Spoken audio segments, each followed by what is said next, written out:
السلام عليكم ورحمة الله وبركاته.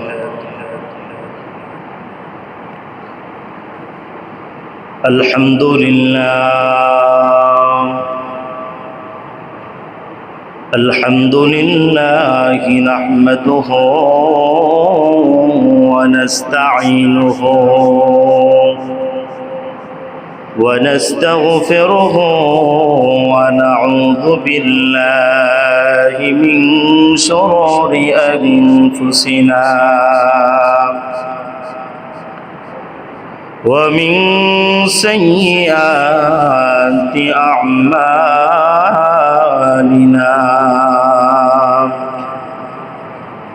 من يهد الله فلا مضل له ومن يضلله فلا هادي له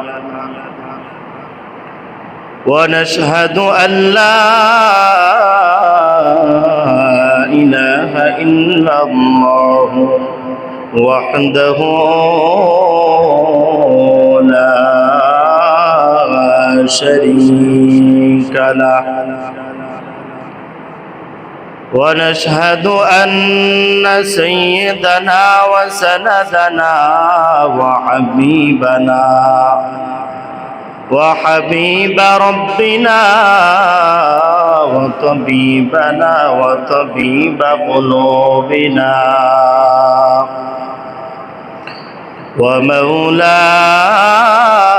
ومولانا محمدا عبده ورسوله الذي أرسله الله تعالى بالحق بشيرا ونذيرا وداعيا إلى الله بإذنه وسراجا وقمرا منيرا أما بعد فأعوذ بالله من الشيطان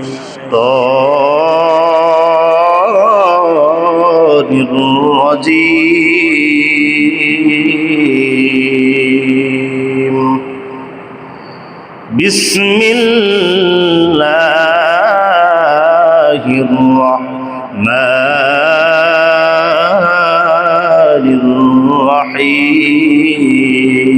الرحيم وما أرسلناك إلا رحمة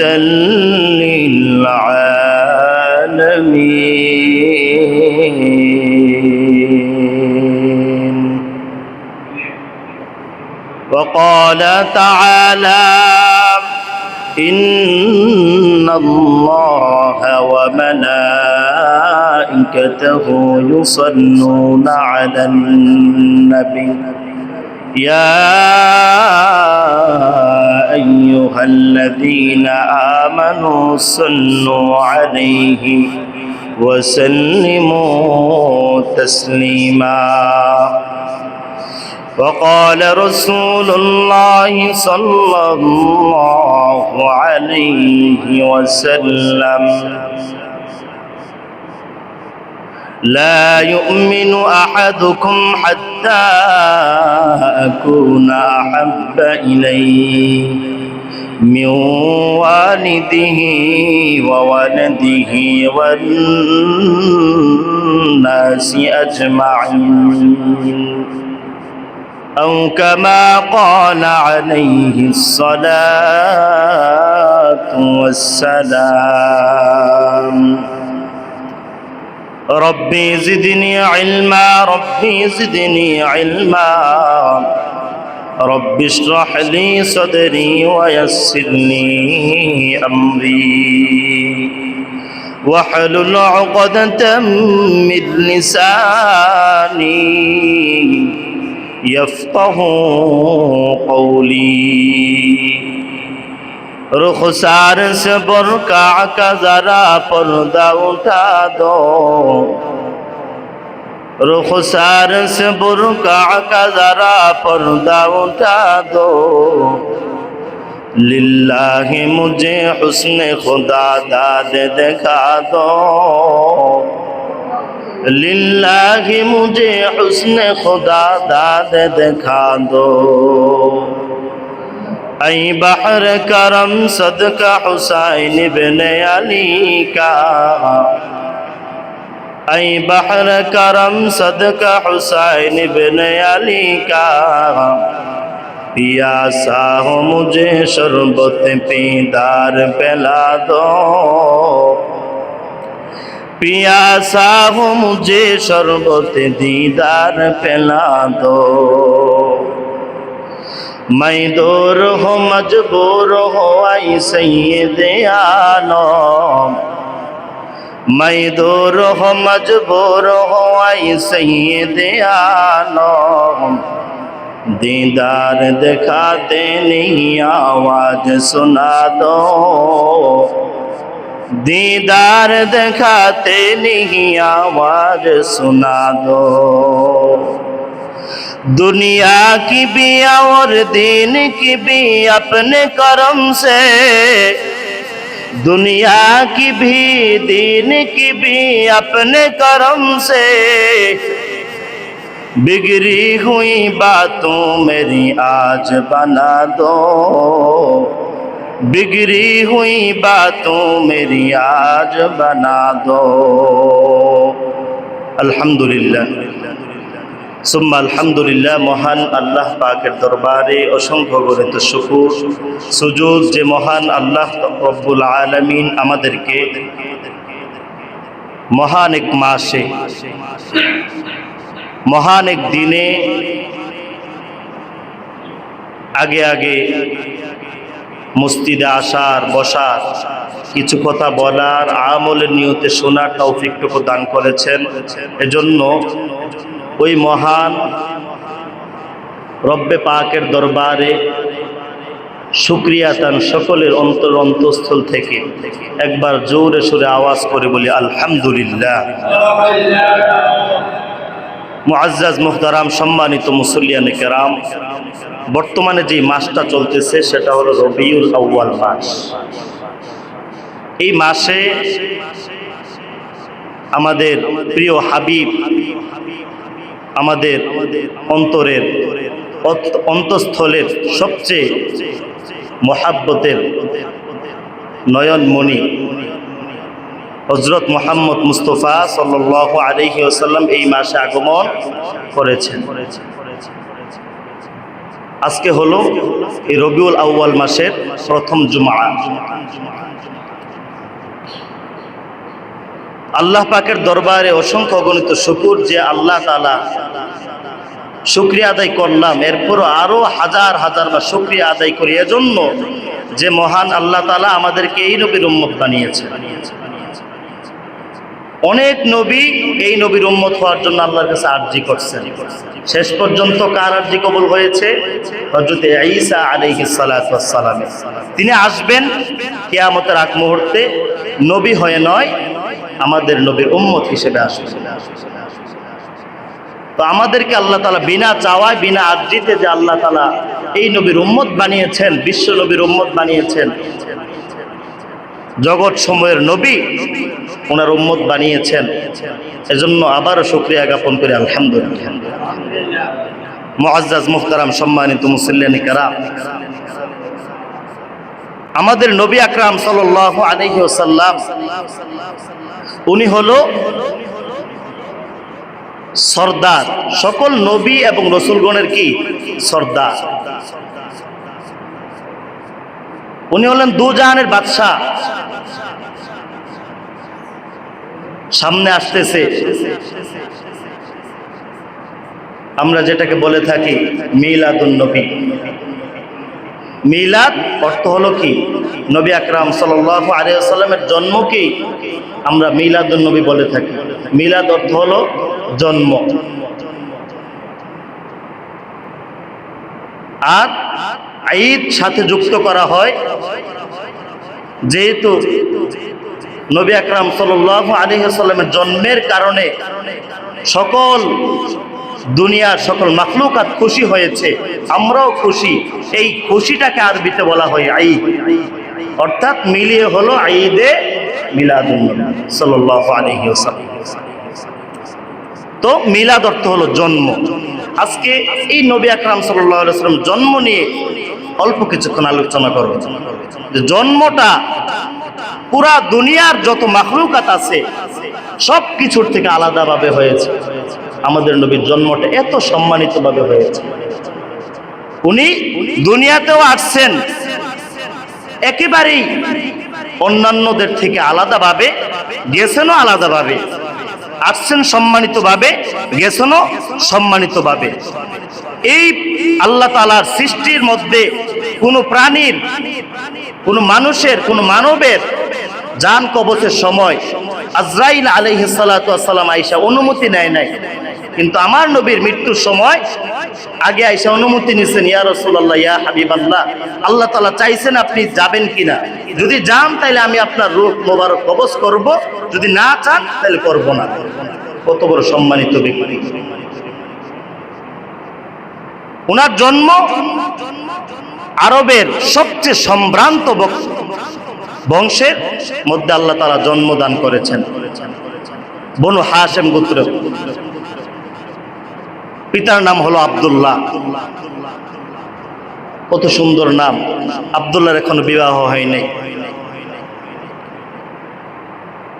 নবীজির পিতা আব্দুল্লাহর এখনো বিবাহ হয় নাই, অবিবাহিত। এই জায়গার মধ্যে কপালের মধ্যে একটা নূর চমকাইতো, নূর। সুবহানাল্লাহ। আরবের নারীরা পাগল হয়ে যাইতো। আব্দুল্লাহ যখন রাস্তা দিয়া যাইতো, আরবের নারীরা আব্দুল্লাহ আব্দুল্লাহ বলে চিৎকার করতে করতে তার পিছু পিছু ছুটতো, পাগল হয়ে যাইতো। প্রত্যেক সম্ভ্রান্ত বংশের মেয়েরা পাগল হয়ে যাইত আব্দুল্লাহকে বিবাহ করার জন্য। বাবার কাছে গিয়ে বলতো, ও বাবা, আব্দুল্লাহর সাথে আমার বিবাহর আয়োজন করো। প্রত্যেকটা দিন আব্দুল মুত্তালিবের কাছে আব্দুল্লাহর জন্য বিবাহের প্রস্তাব আসতো। প্রত্যেকটা দিন অস্থির হয়ে যাইতেন, এত বিবাহের প্রস্তাব। প্রত্যেক দিন সম্ভ্রান্ত বংশের বিবাহের প্রস্তাব আসতো।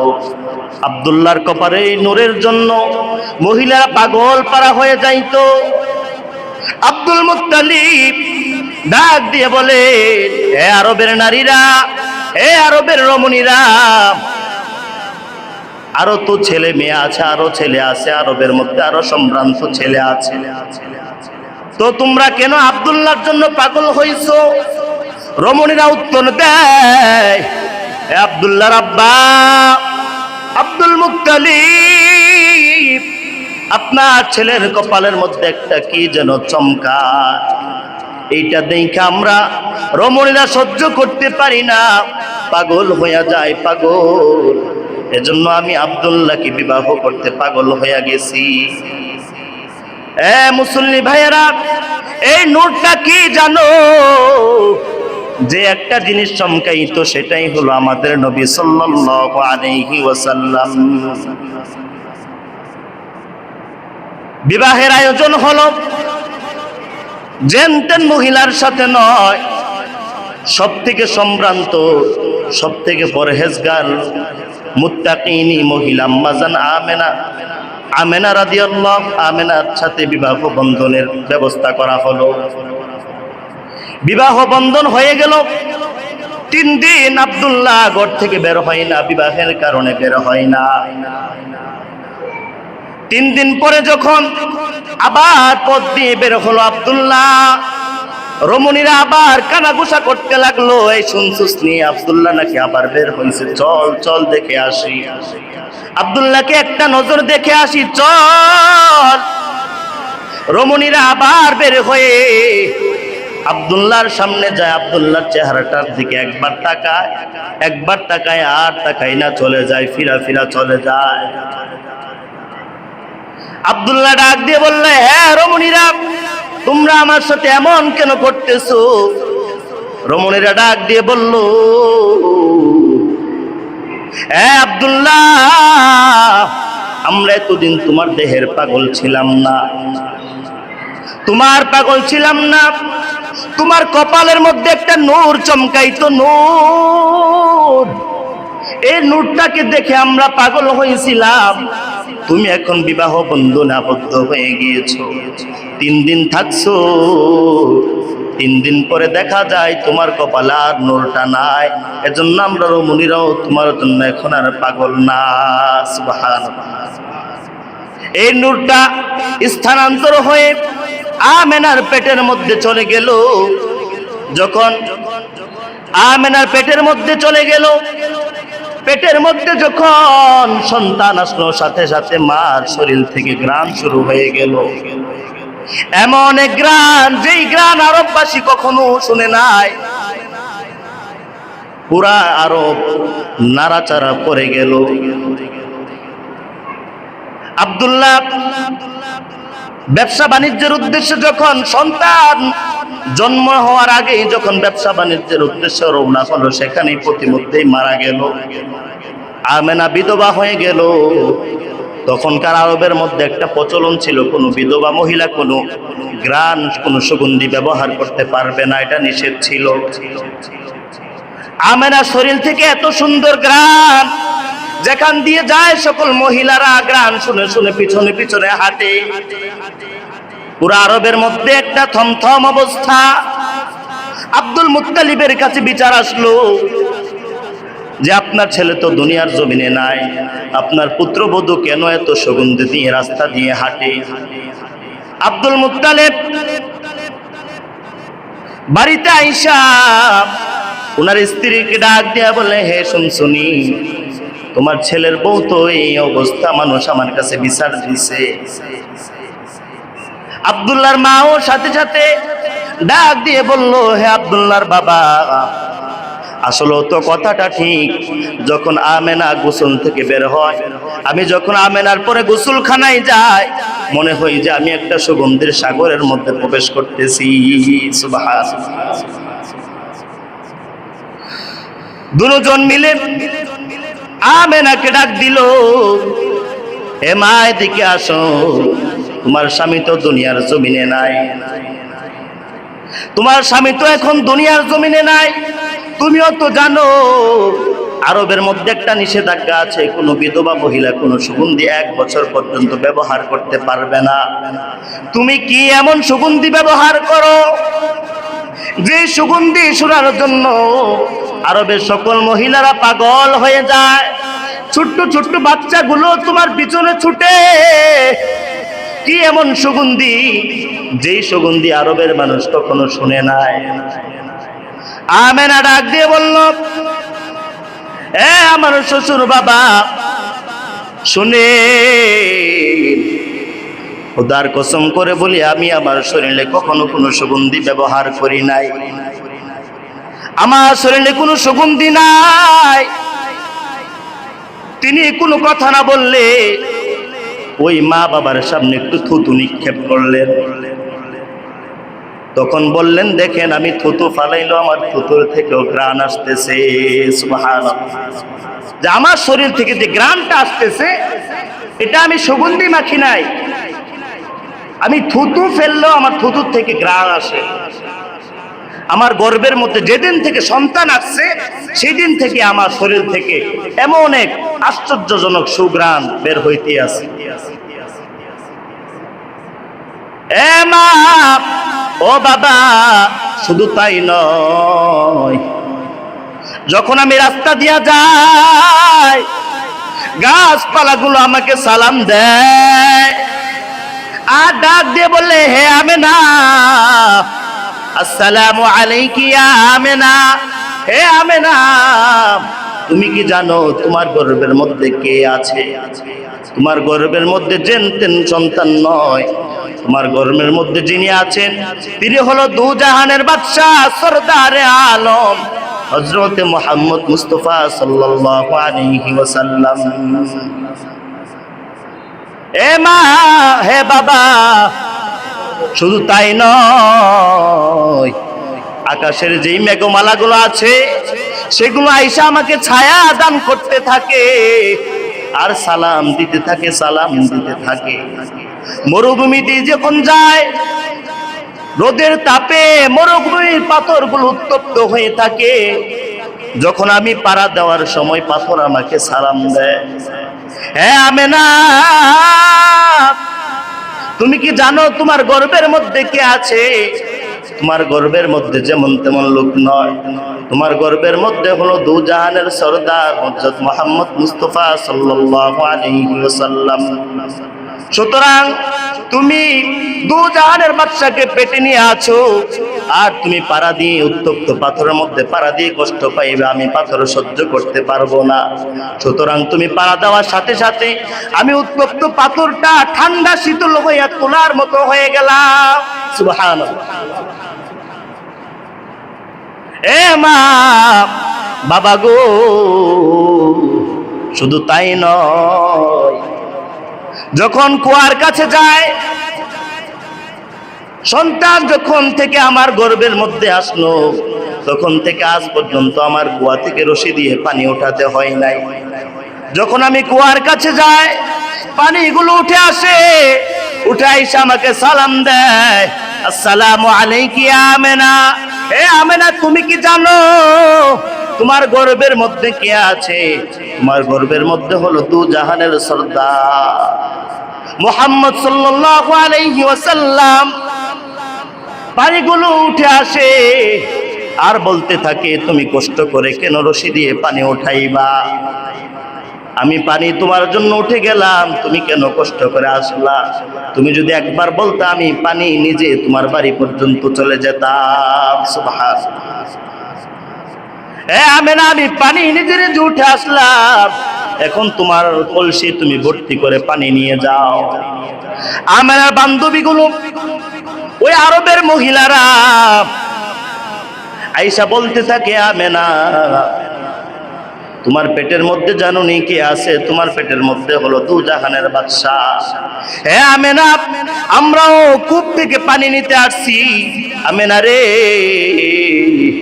তুমি যাইও না, তুমি গেলে তুমি যাওয়ার সাথে সাথে পানিগুলো আবার নিজ দেশে চলে যায়, তল দেশে আবার চলে যায়। হে আমেনা, তুমি যতক্ষণ পর্যন্ত কূপের পাশে দাঁড়ায়া থাকো, কূপের পানিগুলো উপরের মধ্যে ভাসতে থাকে। আমেনা রে, তুমি যাইও না, যতক্ষণ পর্যন্ত আমরা পানি না পুরাই ততক্ষণ পর্যন্ত তোমরা যাইও না। এমন এক আশ্চর্যজনক ঘটনা ঘটতে থাকে। একমাত্র আমার নবী যখন পেটে আসলেন, আসার কারণে আমেনার দাম বেড়ে গেল। দিন আল্লাহর কাছে আরজি করে, হে আল্লাহ, আপনার কাছে একটা ফরিয়াদ জানাই, আপনি আমাকে দিন বানাইছেন, তবে আপনার কাছে একটা ফরিয়াদ জানাই, আপনার দু জাহানের বাদশা হযরত মুহাম্মদ মুস্তাফা সাল্লাল্লাহু আলাইহি ওয়াসাল্লামকে আমি দিনের মধ্যে আপনি দুনিয়ার জমিনে আগমন করায়েন, যার কারণে আমি দিন যেন সম্মানিত হতে পারি। রাত আল্লাহর কাছে আরজি করে, হে আল্লাহ, আপনি আমাকে রাত বানাইছেন, মানুষ আমাকে এমনিতেই দেখতে পারে না, আপনার নবীকে আমি রাতের মধ্যে জন্মগ্রহণ করাই আমি রাতকে আপনি সম্মানিত করে। আল্লাহ তাআলা রাতকেও ফালান নাই, দিনকেও ফালান নাই, দুজনের আরজিকে কবুল করাইয়া এমন এক টাইমে, এমন এক সময়ে দু জাহানের বাদশাকে দুনিয়ার জমিনে আগমন করাইছে, যেই সময়টাকে রাতও বলা যায় না, দিনও বলা যায় না, যেই সময়টা হলো সুবহে সাদিকের সময়। সুবহানাল্লাহ। এমন এক সময়ে আল্লাহ তাআলা ওনার বন্ধুকে এই দুনিয়ার জমিনে আগমন করাইছেন, যেটা রাতও না দিনও না, দুজনের আরজিকে আল্লাহ তাআলা কবুল করছেন। গর্ভ থেকে আসলেন দুনিয়ার জমিনে আয়েশা, আসার পরপরই সেজদার মধ্যে লুটায়া গেলে আল্লাহর হাবিব। সেজদা থেকে উঠে চুপ রয়ে বসলেন, হাতটাকে শাহাদাত আঙ্গুলকে আল্লাহর দিকে ইশারা করে আল্লাহ তাআলার তাসবিহ পাঠ করা শুরু করলেন। সুবহানাল্লাহ, আল্লাহ তাআলার পবিত্রতা শুরু করলেন। তারপর স্বাভাবিক ভাবে শুয়ে গেলেন। আম্মা জান আমেনা তিনি তাকায় তাকায় দেখলেন আকাশের তারকাগুলো, আকাশের চাঁদগুলো যেন আমার ঘরের এমন কাছাকাছি চলে আসলো, মনে হয় যেন আমি চাঁদগুলোকে হাত দিয়ে ধরতে পারবো। আব্বাস রাদিয়াল্লাহু তাআলা আনহু তিনি বলেন, আমার ভাতিজা জন্ম হয়েছে, আমারও একটু মন চাইছে আমি গিয়ে দেখে আসি। যখন গিয়ে দেখলাম, গিয়ে দেখি চাঁদ আমার ভাতিজার এতটাই কাছাকাছি যেন আমি হাত দিয়ে ধরতে পারবো। একবার আমি আমার ভাতিজার দিকে তাকাই, আরেকবার চাঁদের দিকে তাকায়। ভাতিজার দিকে তাকায় তাকায় দেখি আমার ভাতিজা চাঁদের সাথে তাকায় তাকায় হাসতেছে। যখন রাসূল হলেন তখন আব্বাস জিজ্ঞাসা করলেন, ইয়া রাসূলুল্লাহ, ইয়া হাবিবাল্লাহ, নবী গো, আপনার জন্মের পরে আমি তাকায় তাকায় দেখছি আপনি তাকায় তাকায় হাসতেছেন, এটা কেন হাসছেন? আল্লাহ নবী উত্তর দিলেন, ও আমার চাচা যান, আল্লাহ তাআলা দুনিয়ার জমিনে যত বাচ্চা কাচ্চা আছে সকলে আসার পরে কান্নাকাটি করে, আমি যেন আসার পরে কোনো কান্নাকাটি না করি, আল্লাহ তাআলা আমার সাথে খেলাধুলার জন্য আকাশের চন্দ্র সূর্যকে আমার কাছে পাঠাইয়া দিয়েছেন। সুবহানাল্লাহ, এমন এক নবীর উম্মত আমরা। দুনিয়ার জমিনে যত মা প্রসব করছেন, কোন মা বলতে পারবেন না যে আমার পেটে ব্যথা হয় নাই, বমি বমি ভাব হয় নাই। আমেনা বলেন যে আমার গর্ভে মুহাম্মদ আসার পরে কোনো সময় আমি ব্যথাও অনুভব করি নাই, আমার পেটে যে সন্তান আছে সেটাও আমি টের পাই নাই। সুবহানাল্লাহ, সেই নবীর উম্মত আমরা হতে পেরেছি। এই নবী যখন দুনিয়ার জমিনে আগমন করছেন, আমেনা বলে যে আকাশ থেকে একটা নূর আইসা যেন আমার পুরা ঘরটাকে আলোকিত কইরা ফেলছে। সকল মাখলুকাত আল্লাহর কাছে আরজি করতে থাকলো, হে আল্লাহ, দো জাহানের বাদশাকে আমরা একটু দেখান। আল্লাহ তাআলা জিবরাইলের মাধ্যমে ওই জন্মের পর পরে আল্লাহর হাবিবকে পুরা অল দুনিয়া সফর করায়া, পুরা দুনিয়া যত মাখলুকাত আছে পুরা দুনিয়ার মাখলুকাতকে আল্লাহ তাআলা আল্লাহর হাবিবকে দেখায় দিয়েছে। সুবহানাল্লাহ। তো এজন্য আল্লাহর হাবিব সাল্লাল্লাহু আলাইহি ওয়াসাল্লাম দুনিয়াতে আগমন করার কারণে তখনও সকল মাখলুকাত খুশি ছিল। এমনকি আবু লাহাব চাচা কাফের, সেও খুশি হইয়া তার বাদী সুহাইবাকে আজাদ করে দিয়েছিল। একটা আঙ্গুল দিয়ে ইশারা করে আজাদ করে দিয়েছিল। এই আঙ্গুল দিয়ে ইশারা করার কারণে হাসরের ময়দানে আবু লাহাবের ওই আঙ্গুল দিয়ে সব সময় আল্লাহ তাআলা দুধ বের করার ব্যবস্থা করে দিয়েছেন, সে সব সময় দুধ পান করবে। সুবহানাল্লাহ। তো সেই খুশিতে আমাদের হাবিব যেহেতু আসছেন, আমরাও আল্লাহর হাবিবের জন্মে কি খুশি। সেই খুশিটা আগামী মঙ্গলবার রাত্রে মাগরিবের পর থেকে 12 রবিউল আউয়াল। তো 12 রবিউল আউয়ালটাকে আমরা সারাটা দিন নবীর উপর দুরূদ শরীফ, নামাজ, রোজা বিভিন্নভাবে কাটাতে পারি। আল্লাহ তাআলা বলেন, হে নবী, ইন্নাল্লাহা ওয়া মালাইকাতাহু ইউসাল্লুনা আলান নবী, নিশ্চয়ই আল্লাহ তাআলা ইন্নাল্লাহা ওয়া মালাইকাতাহু এবং ফেরেশতাগণ ইউসাল্লুনা আলান নবী স্বয়ং নবীর উপর দুরূদ শরীফ পড়তে থাকে। সুবহানাল্লাহ। সুতরাং ইয়া আইয়ুহাল্লাযীনা আমানু, হে ঈমানদারগণ, সাল্লু আলাইহি, তোমরাও তার উপর দুরূদ শরীফ পড়তে থাকো। সুবহানাল্লাহ।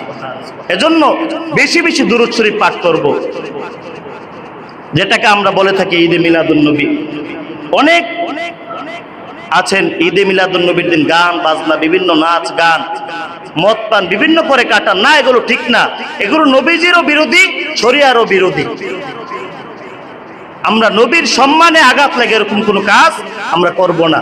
নবীর মহাব্বতে যা করা দরকার, দুরূদ শরীফ, নামাজ, ইস্তেগফার, দরকার হলে বিভিন্ন অনুষ্ঠান করে আমরা নবীজির গুণাবলীগুলো, নবীজি সারা জীবন কি করেছেন, নবীজির গুণাবলীগুলো পাঠ করবো ইনশাআল্লাহ। আল্লাহ রাব্বুল আলামিন সকলকে নবীর জন্মে খুশিতে খুশি হওয়ার তৌফিক দান করুন। সকলে বলি আমিন। ওয়া আখিরু দাওয়ানা আনিল হামদুলিল্লাহি রাব্বিল আলামিন। আসসালামু আলাইকুম ওয়া রাহমাতুল্লাহি ওয়া বারাকাতুহু।